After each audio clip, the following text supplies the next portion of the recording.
Thank you for being here and thank you for your patience. First, we would like to respectfully say land acknowledgement. We respectfully acknowledge the University of Arizona is on the land and territories of indigenous peoples. Today, Arizona is home to the 22 federally recognized tribes, with Tucson being the home of the Tohono O'odham and the Yaqui. Committed to diversity and inclusion, the university strives to build sustainable relationships with the sovereign Native nations and indigenous communities through education offerings, partnerships, and community service. The Native Voices in STEM seminar series is a co-sponsored by the Indigenous Resilience Center and the University of Arizona. Sloan Indigenous Graduate Partnership, the Water Resources Research Center, and the Office of Societal Impact. The seminar highlights Native scientists, engineers, educators, leaders, and social activists. It offers the students an opportunity to network and learn about the research and careers of Native leaders in various fields. Today, we will have Valerisa Joe-Gaddy, Dr. Gaddy, who is currently a post-doctorate research associate at the University of Arizona, Water Resources Research Center in Tucson, Arizona. Gaddy is originally from Gallup, New Mexico, and is of the Diné Navajo people. Gaddy is an alumna of the University of Arizona, receiving both her PhD and Masters of Science in Environmental Science with an emphasis in microbiology. Prior to University of Arizona, she received her Bachelor's of Science in Microbiology from the New Mexico State University. Dr. Gaddy's research and extension interest includes developing and validating methods to assess microbial water quality and communicating modern water quality and produce safety methods to growers. Most recently, Dr. Gaddy was a 2022-2023 MIT Sol Fellow and a 2022-2023 Agent of Change in Environmental Health Fellow, and is using her research to advocate for tribal irrigation resources in Arizona. Gaddy is passionate about environmental science literacy and serving the Diné people through outreach and engagement. I will turn this over to you, Dr. Gaddy. Thank you so much for being with us. All right, thank you. Can you hear me? Yes, we can hear you well here. So we had a little bit of technical difficulty in the beginning, but I guess that's kind of what you expect coming back from, primarily being online for the past like 2-3 years. So again, my name is Valerisa, but everyone calls me Val. And today I'm going to be presenting a little bit about my PhD work, like the tail end of my PhD work, which then led into some of my postdoctoral work. And I titled this Merging Western Science and Traditional Knowledge of Produce Safety within Arizona's Tribal Land. A little bit about myself. I am from the Navajo Nation. I grew up originally in the Lupton area. And like I said earlier, went to New Mexico State University. And that's at NMSU, I actually really hated agriculture. I grew up farming. I grew up with family that loved to grow corn, and I hated getting dirty. I hated going out there. I hated being sweaty, and I think a big part of that was because we didn't have like a reliable resource of water, and if we had to go and having to take a bath or a shower or always required extra work, and I really hated that. And so going into New Mexico State University, which is also a land-grant university like the U of A, I really was adamant about not getting into agriculture. But never say never, because I went to the university, another land-grant university here at the University of Arizona, and I got my degree in environmental science, and specifically got my PhD in environmental microbiology. And I ended up working with a lot of ag people, mainly within food safety and produce safety. Again, a lot of my background really reflects a lot of my research today. And I, on top of all this, I'm also a mother to that little guy in the right-hand corner. And I always like to include photos of him because he's super cute. But then I also continued on to becoming a salt finalist and for 2022 to 2023. So let's start at the beginning. In 2011, really before I didn't even have a degree, the government passed a Food Safety and Modernization Act called FSMA. And in this act, there was a rule about produce safety. And so this was the biggest food safety law that ever appeared on the United States Senate floor ever, because they really focused on prevention rather than reaction. Before, the United States didn't really have any standards on imported goods or any of the prevention of food safety. So this was actually a bill that was highly supported, and a lot of people really wanted this bill to be passed, and it did in 2011. And again, like I said, it takes microbes and looking at the farm as a whole and making sure that you're actually preventing foodborne illness outbreaks before they happen. And this, within this this produce safety rule, you then get certified if you meet all the qualifications. And when you're certified, it has the potential to increase the profits, increase prevention, and have an imported goods meet the US standards, which wasn't something that was done before. However, if this all worked out, I wouldn't be here today. Because there was no mention of tribal nations at all. No mention, and this really made tribal nations mad.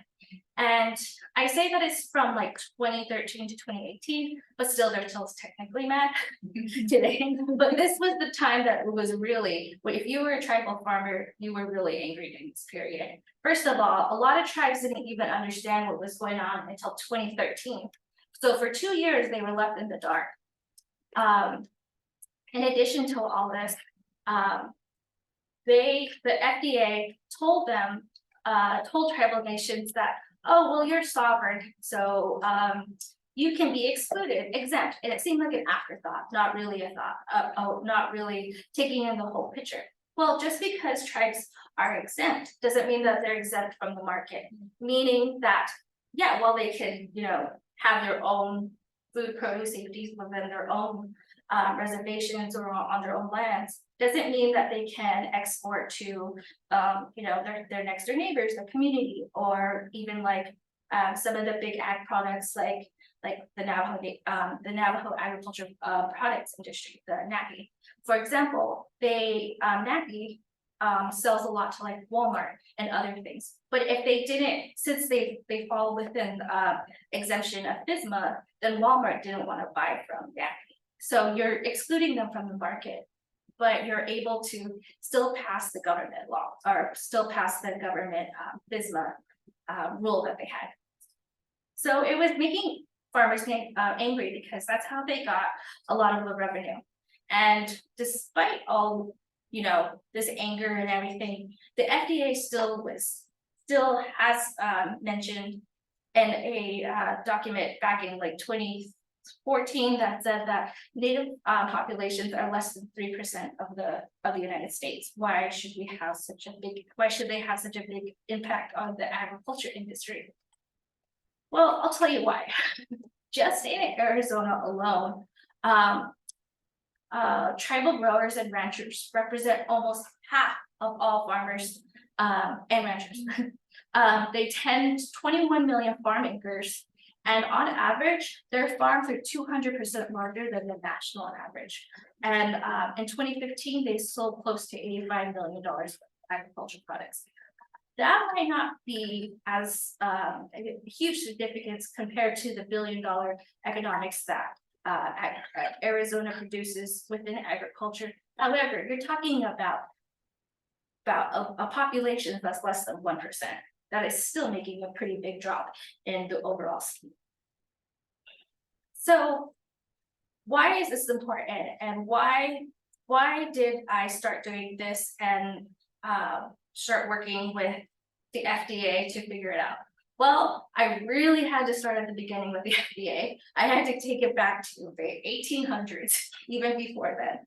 I really had to tell the FDA that you're actually, you know, hitting on a lot of historical trauma, in the sense of examples like such as the Trail of Tears in 1838. While you may think that that's not too like while you may think that it's actually pretty far in the past, it's not for many tribal nations, considering that they have stayed in usually their area within many generations.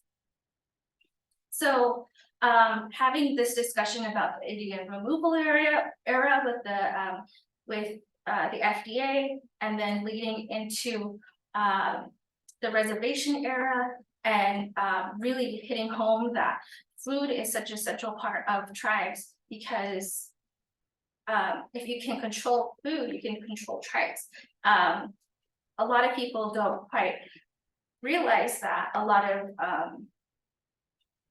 during the American Indian Wars, a lot of the times that the American Indians were winning quite a bit, but it wasn't until the government started changing their tactics and started changing and controlling their food that they were able to control Native American populations.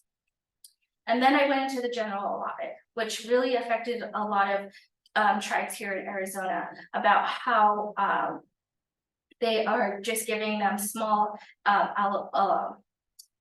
allocations of land for tribal members. And this is kind of where it hit home, where there is still to this day a lot of tribes in Arizona that that have either an allotment or a landed trust, and that they are able to they're not able to grow food, whether that be for produce or for even their own individual family, without getting in trouble by the government. So to this, for example, on the Navajo Nation, you cannot grow more than 1 acre. If you grow more than 1 acre, the Navajo Nation can actually come in and like demolish your land or demolish your produce, because you will be going against what the government and the treaty that they have built. So that's still something that still boggles my mind, that you think that this land that they acquired through treaties and they would be able to use it pretty much for any purpose. However, something as simple as obtaining food is something that is really frowned upon. And that's kind of where you lead it into the today, where the food distribution program on Indian reservations, also known as commodity food, kind of takes place. So again, these are all fruits and vegetables that are that you're able to grow if you had a garden, like spinach, asparagus, and everything. However, since a lot of tribes have made that treaty with the government, they now have to have processed fruits and vegetables rather than fresh foods. However, if you grew up on the reservation, you know that commodity cheese is considered like commodity, or it's considered like gold. It's like the best cheese, but it's shelf stable, so I'm not quite sure how great it is for you. Probably not very good. So reading, giving all this information to the FDA and having this discussion with them, it was also highlighted, and they did not know, that over 50% of the farms are operated by women, tribal farms specifically. And coming from the Navajo Nation, I find it quite funny that I didn't know any male farmers until I went to college. When I was growing up, it was my mom, it was my grandmas, it was my aunts, it was all these women that taught me. Yes, occasionally, once in a while, my uncles would come in and help. However, you know, my aunts or my mom or someone would get mad at them because they weren't doing it right. So they got chased off before. So I thought that was very interesting how the FDA said that they rarely come across female farmers.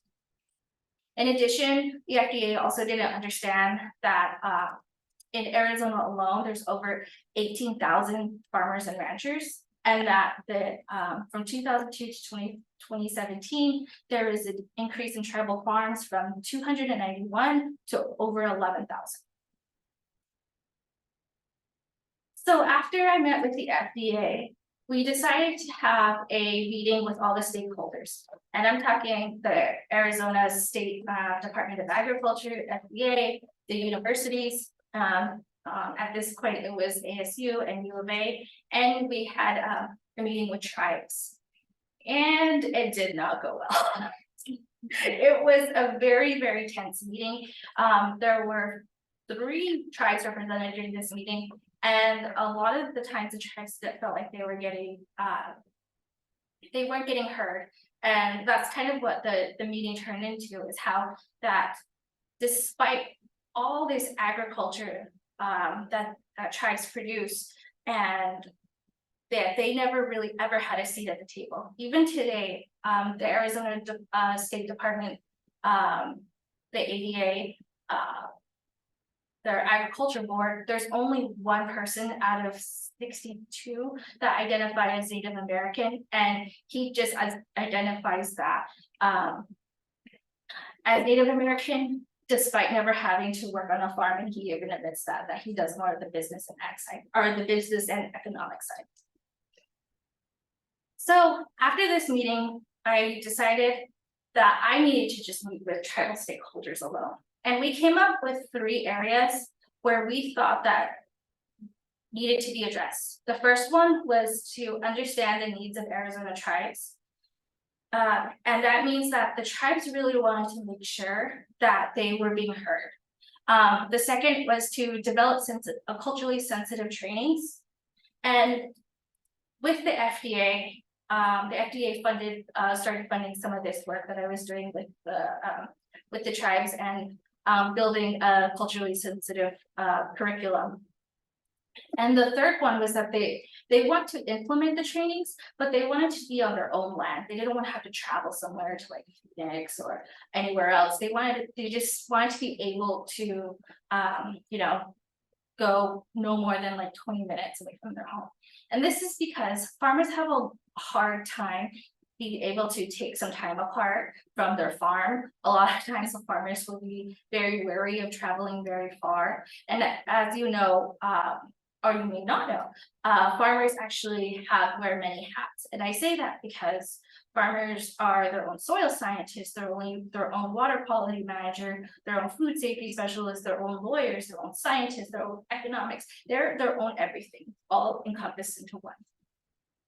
And so when we met with these tribal stakeholders, I really let them speak and have and develop this relationship with all of them. And through these 3 areas, we said that would probably most likely lead to a successful food safety program.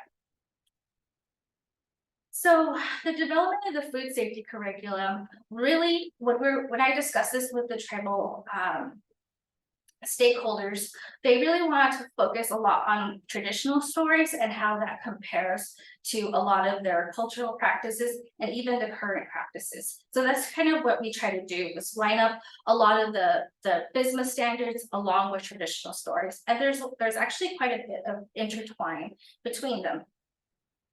And yes, that is a little baby having a bath in an irrigation canal. It boggles my mind as a water quality manager that someone would allow this, but this was in the meeting, so they did. Okay, so this is kind of how my area for my PhD. Again, this project was actually spawned out of something else about food safety, and I decided to take more working with tribes initiative on this. So I only really had about 9 to 13 months to really focus on this project, which isn't enough time working with tribes at all. But I was able to accomplish a lot. So what I did during my PhD was this, the picture on your far left bottom hand screen is actually an actual federal register from the Food Safety Modernization Act that is about washing your hands. This whole paper. And it's very intense. And I mean, you would think that people knew how to wash their hands because of the pre-pandemic. This is about 2017.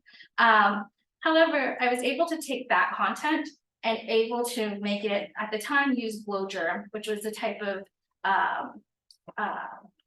utilization to like a lotion that you put onto your hand, and you wash your hands, and you can see where you touch yourself, like your face, and where you touch your hands, and where you put all your, where your hands go without you realizing it. And then we would turn off the lights and we would turn on the UV, and the whole room would usually light up because you don't realize how much you interact with your neighbor, with the desk. So many people put their hands in their mouths, like chewing their nails, and then you can see their lips light up with germs. So we were able to take that, take the essentially the dense jargon for hand washing, break it down, put it into a hands-on activity, and be able to train tribal farmers. And that still met the qualifications of the FDA and has actually been adapted from the FDA now uses a lot of this as additional supplemental materials for training purposes. But from these trainings, we found that 98% really found it easy to understand, and that actually 100% of the people really wanted tribal representation in all stages of agricultural policy. So our key outcomes were essentially line of communication. And this was what I discussed the outcomes with the FDA. The first thing I told them is that you need to know your audience. Knowing your audience is essentially half the battle. If you don't know your audience and know who you're talking to, then you're not communicating effectively.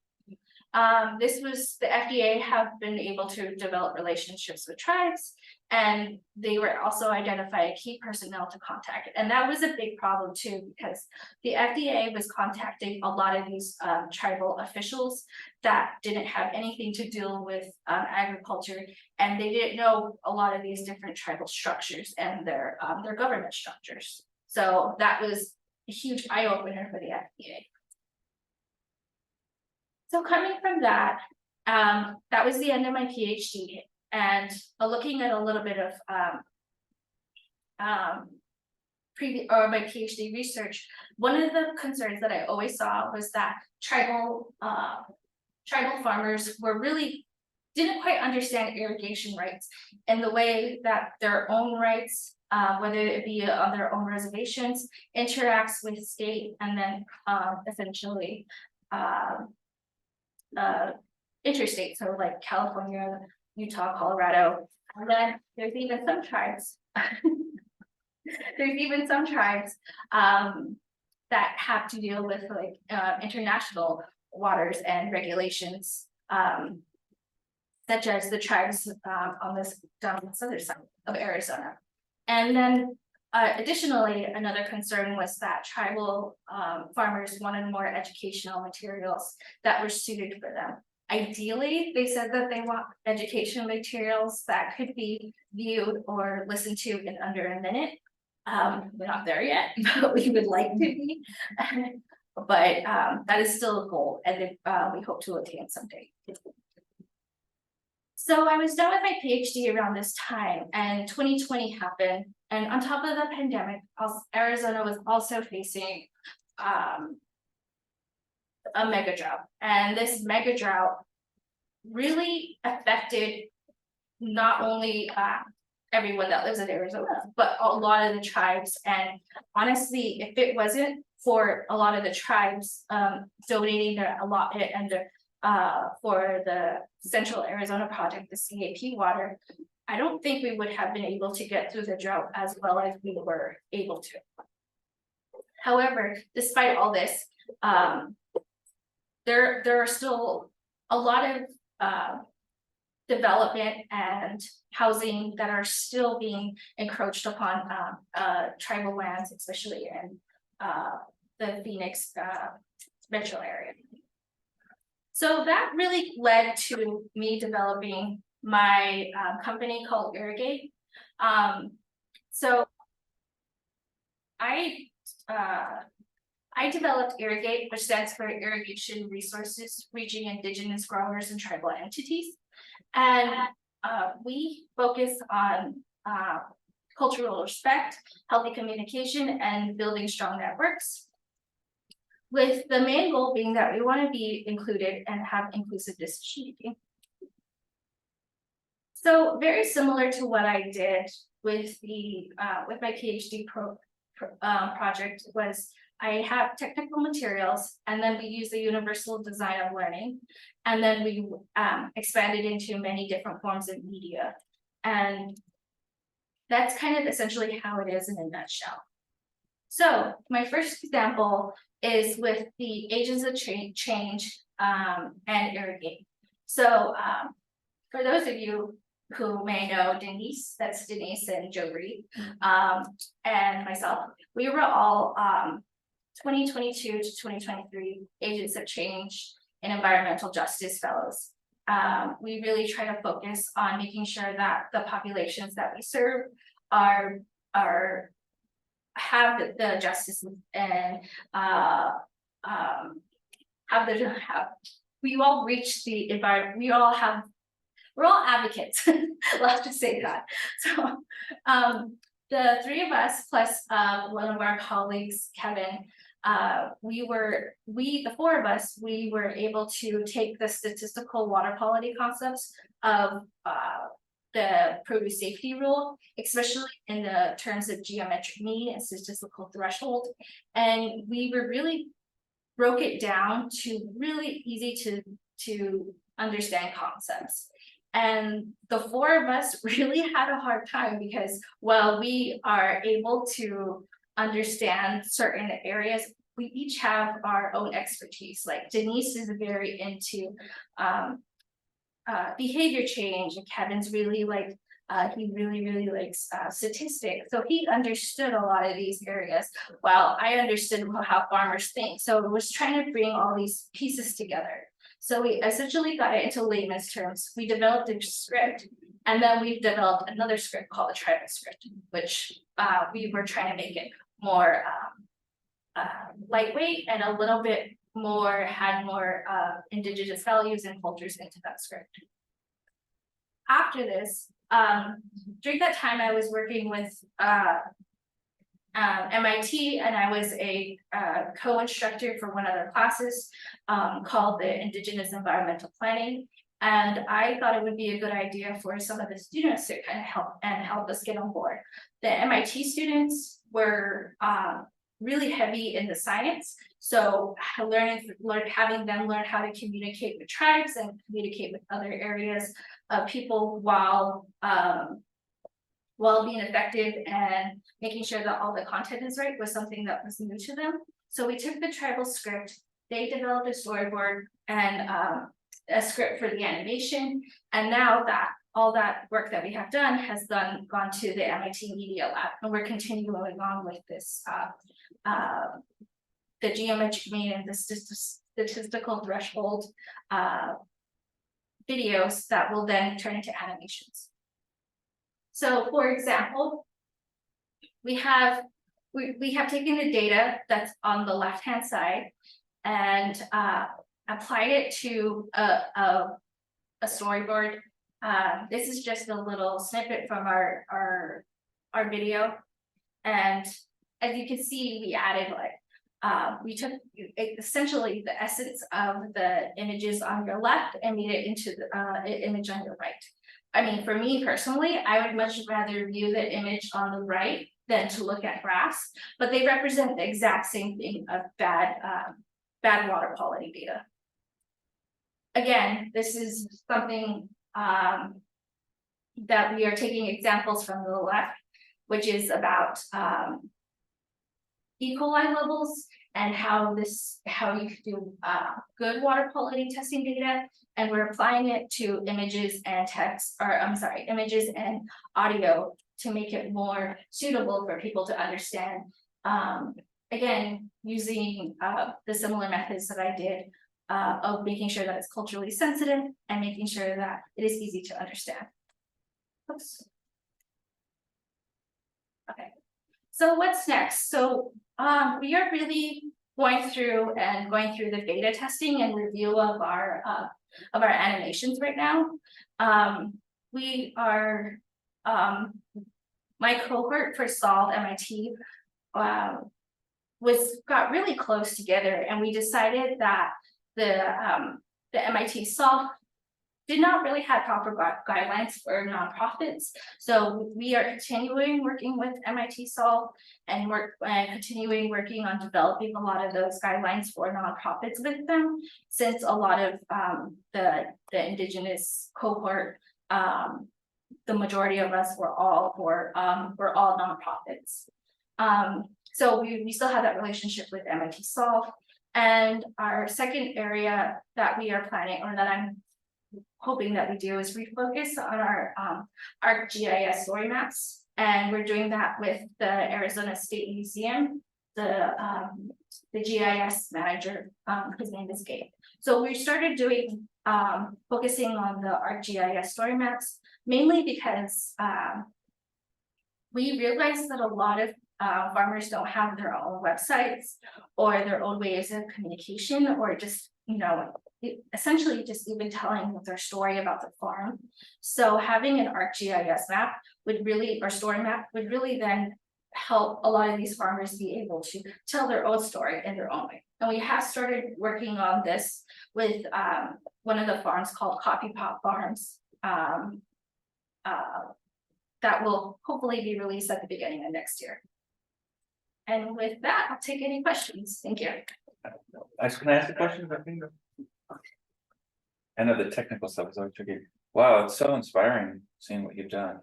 I'm really curious about the materials, like what materials you've seen farmers be most receptive to. And you had said something about like that they needed to be educational materials, and that you said viewed. So like is videos, is that like in high demand? What are you seeing as like the most important means of connecting with farmers? And have you seen anything that seems to really work, or any good examples? Or well, I always felt like the in-person trainings were the most effective, but not like a lecture-based like discussion, like how we're doing it right now. More of a hands-on activity, and making sure that they really understand the concepts of why. So, and a lot of the times I felt like I taught better when we were having lunch or having dinner or something over food than I did even when I had like a good curriculum plan and I had like the flow germ and any other examples. But then like we would have lunch, and I feel like people just understood it more after we're eating, or something, making those relationships. But yeah, I think the biggest thing I felt was building up trust and making sure that these farmers are able to come to me with any questions that they have. And that was kind of where I started and began, was making them feel comfortable that they were able to talk to me and ask me questions. Because I know that even myself, coming from the Navajo Nation, I really hate asking questions. I really hated asking why, and just I guess more that's a personality trait.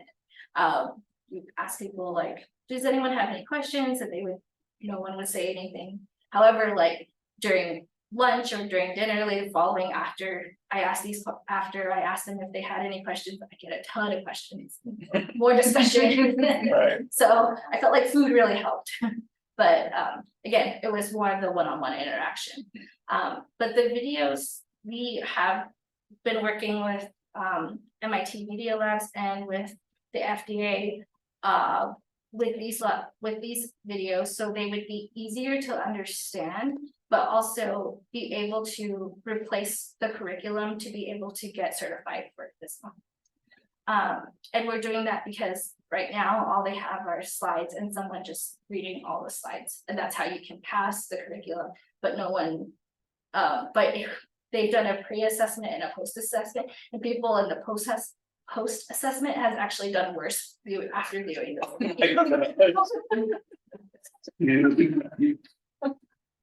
Yeah. Yeah, wow. All right, different topic. On an early slide, you were showing the number of like greater than 50% of Navajo farmers are women, and thousands of growers in the state of Arizona are from tribal communities. And one of the numbers was that there was an increase in tribal farmers over about 15 years that went from like Oh, yeah. a couple hundred to like 10,000 or something. What accounted for that massive increase? So we weren't quite sure if it was like the census, if people were more willing to talk about their farms. Because again, like I was saying earlier, a lot of the times farmers don't really want to say, tribal farmers don't really want to say that they have a farm because of, whether it be their own tribal government or even the federal government. So we feel like it was a lot of that, building that relationship and trust with these farmers and whoever was collecting the census. But another thing too is that we also saw that there was an increase in federal funding during that time for Indigenous growers. So we think that a lot of people that at first didn't want to say anything, then started applying to a lot of these fundings. And so Thank you for inviting people to type their questions into the chat. It looks like Dr. Chief has one. How did COVID impact tribal farmers? Did more people begin to farm? What are your thoughts? yeah, a lot more people began to farm, and it wasn't just tribal farmers, but I felt like everyone started to farm and make bread. Yeah, that's fair. Yeah. However, the one thing that I saw as a certified FDA trainer was I saw like outhouses or sheep running through people's farm, like little areas for growing, and I was just like, no, especially on the now elevation, because I'm like, oh, that's a huge foodborne outbreak waiting to happen. But so I was really happy, and I really think that a lot more people should be able to grow their own food, but at the same time, making sure that if they don't know how to set up a farm, reaching out to like the University of Arizona Extension Program and having these people help you set up a farm, so you're not causing any type of contamination, would still probably be the best idea. Because I mean, no one knows everything, so you still have to ask. So, but I enjoy working with tribal farmers, and I really hope that more people begin to farm. Can you read that question? Yeah. As a result of this work, has the FDA developed and improved sensitivity to the tribal agriculture concerns?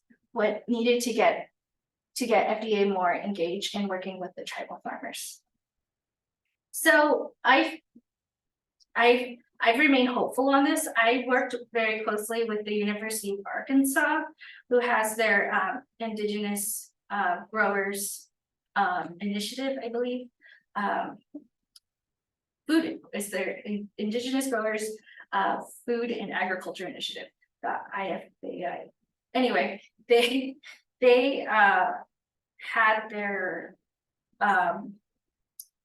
director, whose name was Jenny Hip, was recently, about 2 years ago, was named the head for the USDA for agriculture and something. I'm not quite sure. Anyway, she has focused a lot more on Indigenous tribes and Indigenous agriculture, and I felt like that was a really strong direction. Especially since she has talked to the FDA and has actually increased a lot more money to go into tribal education, especially not just for Arizona, but for the country as a whole.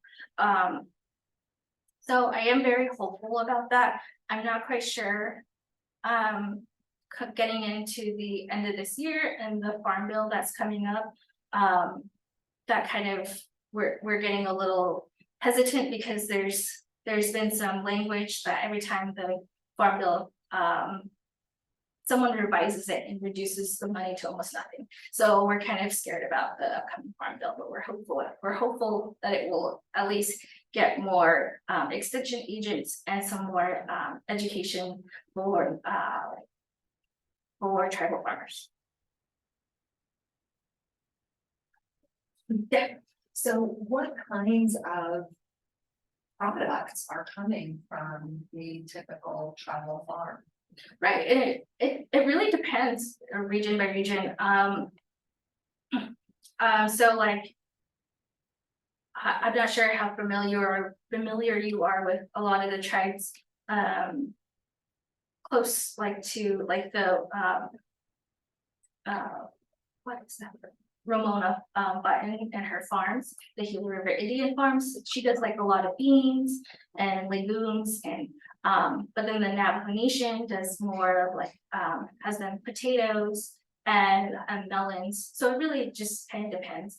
A lot of the smaller farmers that are selling more at the like farmers market, it's like in and around Flagstaff. Are doing more hoop houses, I feel like, and so which is great because they get more like lettuces and more different types of greens. I know that, but here in southern Arizona, like with the San Javier at their co-op, they do a lot of onions and a lot of alfalfa and other things, but I don't want to discuss alfalfa. That's like that's its own seminar. Yeah, whole day. but yeah, but I think that making those relationships to food, and especially looking at their own indigenous foods. And when I talk about indigenous foods, so like the beans and the squash and corn and those areas, I feel like those are also important because a lot of those are connected to traditional stories, and those traditional stories actually have a lot of roots in food safety. Yeah, so I thought that was really cool, and making sure that they are combining the two, and yeah, and reviewing a lot of these historical stories that my grandparents told me and or my mom. I see that, yeah, you're not supposed to do that because that contaminates the food. Well, it doesn't say contaminated, it says like your food will go bad, but yeah, you can contaminate it, and then that is also a food safety story. So you were talking about the interweaving of the FSMA with the historical or traditional stories of food, and stuff like that. Okay, so that's a neat example. Yeah. Great question. Yeah. So in the beginning, you had mentioned how like even on the Navajo Nation, you can't have a farm larger than an acre that you're working with. I guess maybe it's a two-part question, but like, has there been resolution with that? And if not, like, is it something you need to apply with tribe to like grow a larger farm, or what is, I guess? Right, and the you can apply to have a larger farm, but apparently the time that it takes is real. It takes a long time to get it approved. So a lot of people, what I've seen is they set up 1 acre farm over here, and then they set up another acre working around this. So I'm not saying that that's the answer, and I'm not like condoning it and saying like, oh, you should do that. But I am saying that like that's how people have been able to. So that policy is still in place? Oh wow. Yeah, and it's like that's why a lot of tribes,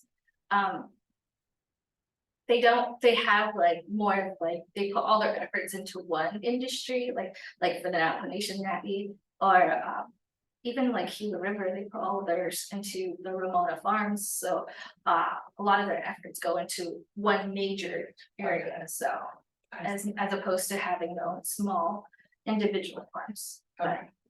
Interesting. So you have one more question in the chat, and then we'll have to say thank you and goodbye. Okay. Do you think education programs like this could fall under these categories and help people qualify for loans? Okay.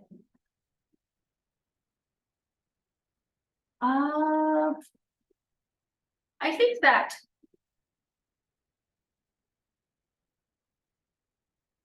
I don't think that education should be on a loan, but that's just me personally. I feel like there's a lot of money out there for education programs, but it's just, I think it's the time and having building the relationships and having these having the appropriate stakeholders to help. I mean, there is quite a bit of federal funding out there. I mean, even right now. So Well, I'm not sure how to make that stop.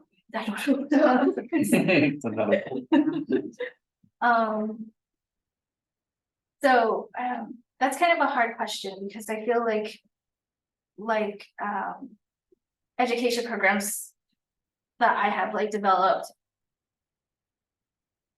I don't want to also take money away from Native farmers and women farmers or anything like that, especially when it being education, I would be able to qualify under something else. So I guess no, I wouldn't want to take away money from those other farmers.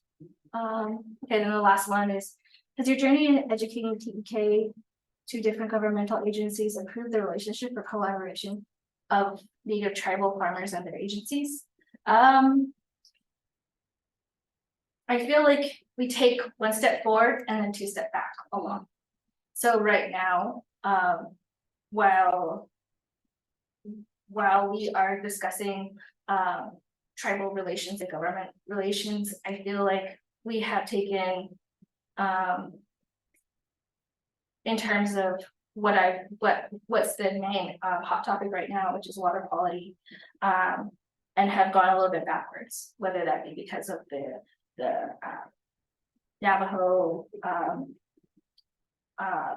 the Arizona Supreme Court decision, or whether that be because of the drought. So it's always kind of, I think we're always going to be in a constant battle of everything.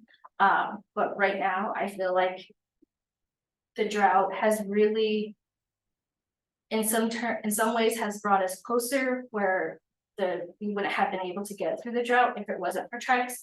But at the same time, it has even pushed us further apart. And so that one is, I feel like, a really tough question. I feel like some people are, and obviously you have some people that are much more accepting and willing to have TK and understands TK as opposed to some other people that don't, or they have their own political agenda and are pushing something out and stuff. Yeah. But thank you so much. Thank you so much to you for being here and talking to us. It was amazing presentation. It's always gratifying to hear from someone's journey and work, especially when it's meaningful for many communities. So I appreciate you being here. Everyone, thank you for being here. We have put a link on the chat for the next seminar, so please come.